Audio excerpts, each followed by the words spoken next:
Aaron from PhoneDog.com. This, on the other hand, is not Aaron from PhoneDog.com. This is the HTC Desire with US Cellular. It's the carrier's second Android device, and it's one of a couple others that are going to be on the network by the end of the year. The Galaxy S, they've already announced, the Acclaim is already out, and the Desire is the second one. It's the high-end device to have on US Cellular right now with a 1 GHz processor, Snapdragon processor, 3.7-inch Super TFT display. HTC had that issue with the AMOLED displays where they were having trouble replenishing the stock, so they switched out to Sony's Super TFT display. So the Desire is one of the first retail models, along with the new batch of the Droid Incredibles that's using the Super TFT display. So that's there, 3.7 inches, 5-megapixel camera, Android 2.1, a nice high-end device on the nation's 6th largest carrier and biggest regional carrier in the United States. So we're going to jump right into a review. Enough of that. HTC Desire, high-end Android device, US Cellular, full review starts right now.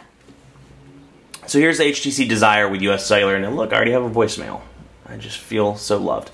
And give you a quick recap if you didn't catch the unboxing. Volume rockers on the left, micro USB port on the bottom. Top has the 3.5mm headphone jack and the power button. Camera on the back, 5-megapixel.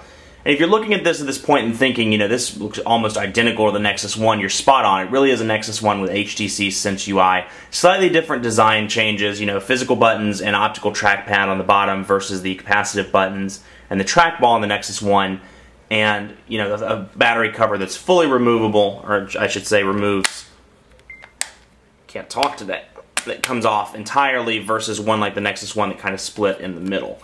So a couple design changes, but overall a very similar device. And it's funny, having used this for a couple of weeks, I'd forgotten how much I missed the build quality of the Nexus 1. It came out in January and I used it for a couple of weeks and loved that nice metal feel, and it felt good in the hand.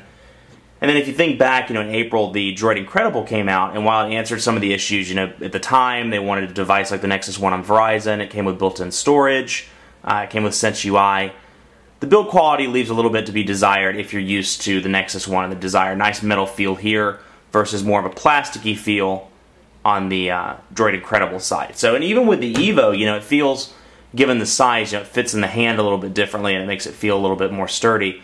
But there's still a noticeable plastic feel across the board with the Evo. So, a couple things there. But I've always been a fan of the Nexus 1 build, and that continues over to the Desire. I like how the lip kind of curves at the top there slightly. It kind of gives it the hero-esque design element there. But it's a nice device. On a hardware front, I've been really pleased with it. To recap on the specs, 1 GHz Snapdragon processor, 5-megapixel camera, Android 2.1, has a 3.7-inch Super TFT display. So, this, as I said before, this is one of the first retail devices that's coming out with the Super TFT display, Sony's Super TFT display, versus the AMOLED display that most of these devices started with. They were having issues with production and keeping the AMOLED display in stock, more so with Samsung's Galaxy S line coming out. So HTC made the decision to switch to Super TFT. Unfortunately, my Droid Incredible is a Super TFT device as well, but given my experience with AMOLED, I didn't notice a change. People have been asking me, hey, does it look different? Super TFT isn't a noticeable difference because HTC said it wasn't. No, it looks just exactly like the AMOLED displays that I remember when the Incredible came out. Looks like the Super AMOLED displays on the Galaxy S. Very beautiful, very vibrant, and full of color. So if you worked with the Droid Incredible or the Evo or any other Sense-laden HTC device in the past 6 months or so, you're familiar with the software on the Desire. It's running Android 2.1 with HTC Sense UI. Typical 7 home screens on the front, as you can see, with the ability to pan out and go to certain screens. A nice little touch on HTC's part. That's still there. Software is very familiar to the Droid Incredible and the Evo, with a few US Cellular customizations. You'll notice the wallpaper right away. The stock wallpaper is US Cellular's colors, and you can see some customized programs in the App Store. Not Find a Starbucks. I downloaded that when I was craving some coffee the other day. Things like My Contacts Backup, Tone Room Deluxe, and your Navigator. So you'll notice that those are US Cellular specific. So we'll have a look at those first. My Contacts Backup, very similar to Verizon's Backup Assistant. Obviously backs up your contacts, as it says. And then we can go down here and look at Tone Room Deluxe. Gives you the opportunity for ringtones and other things like that, and we'll wait while it loads. Very responsive device, as you would expect, being a 1 GHz Snapdragon processor. Very fast, Android 2.1, and the newer version of Sense UI, which is what comes on this, helps that tremendously as well. So here's Tone Room Deluxe. You can go down through the current songs. It's available as a ringtone or a ringback tone. So if I wanted to make Blah Blah Blah by Kesha my ringback tone, well, pretty much everybody in the world would laugh at me, but it would be a phenomenal ringback tone. Then I could set it as a ringtone as well. So that's an option. And then last but not least, on the US Cellular front, your Navigator Deluxe, which is their version of Telenav. Looks very similar to any other Telenav version you've seen. Drive to, search maps and traffic, share, and more. So we can put in an address, favorites, cities, businesses, all of the above, and navigate while on the go. It's one of those things, though, with Android 2.1, I've never really understood a need to pay the $9.99 monthly fee for Telenav when you have Google Maps pre-installed.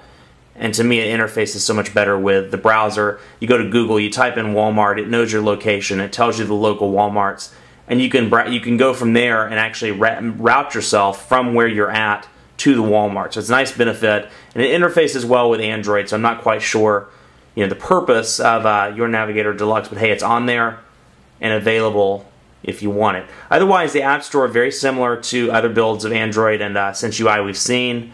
Icons are very similar. Let's go into a couple of different ones here. We'll look at the camera. Let's do a test shot first. Start at the top, and you can see a couple that I've already taken. The Droid actually had an issue with the Droid 2 fluctuating signal strength. Took a picture there, but you can see doesn't really do it justice in the camera, but very clear picture quality. So we'll back up here and we'll take a picture of that, the Magic Mouse. Let's get a close-up on the Apple logo.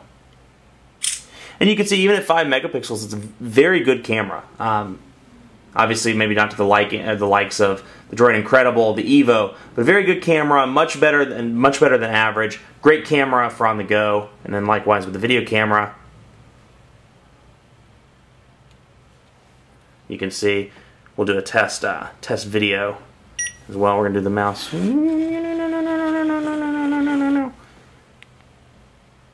Not like the best test video you've ever seen. So we'll go back, have a look at that. So obviously the camcorder works well as well. It's not going to replace, as I always say in my reviews, it's not going to replace your usual camcorder, but it's great for shots on the go. I want to show you. We'll scroll down to People, which is what they call their contacts, and I love the way they organize their contact list. We'll go to Old Man Baker as a test.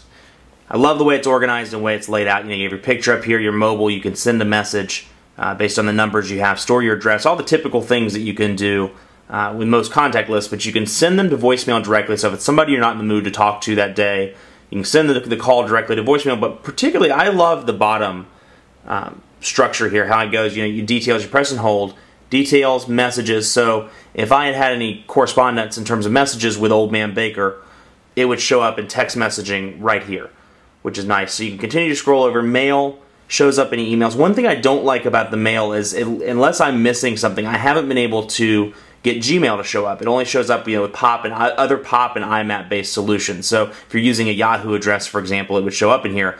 But I use Gmail or Google Apps for everything, and none of my messages show up. But a neat feature nonetheless. Updates and events from Facebook, if you have your Facebook account linked.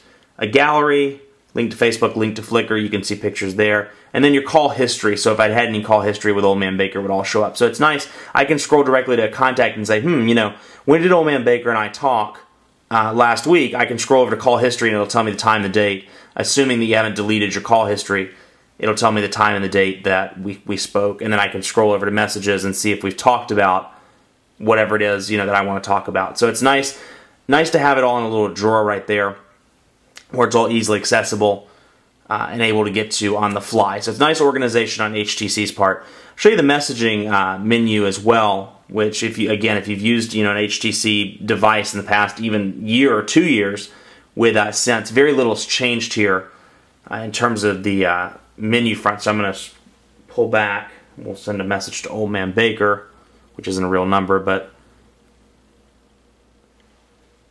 see it pops up there, and it's threaded text messaging, of course, and when you scroll back out, it shows up in a thread. And if that was a real number and I responded, beside Old Man Baker, it would say 2 or 4 or 6 or however many text messages we've sent back and forth. And that's including sent and received. So if he was to respond, I keep saying Old Man Baker like it's this fictional character. Old Man Baker is me, you know. If it was to respond back, it would say Old Man Baker parentheses 2. So to give you an idea. So it allows you to keep track of how many messages you've sent back and forth on that front. So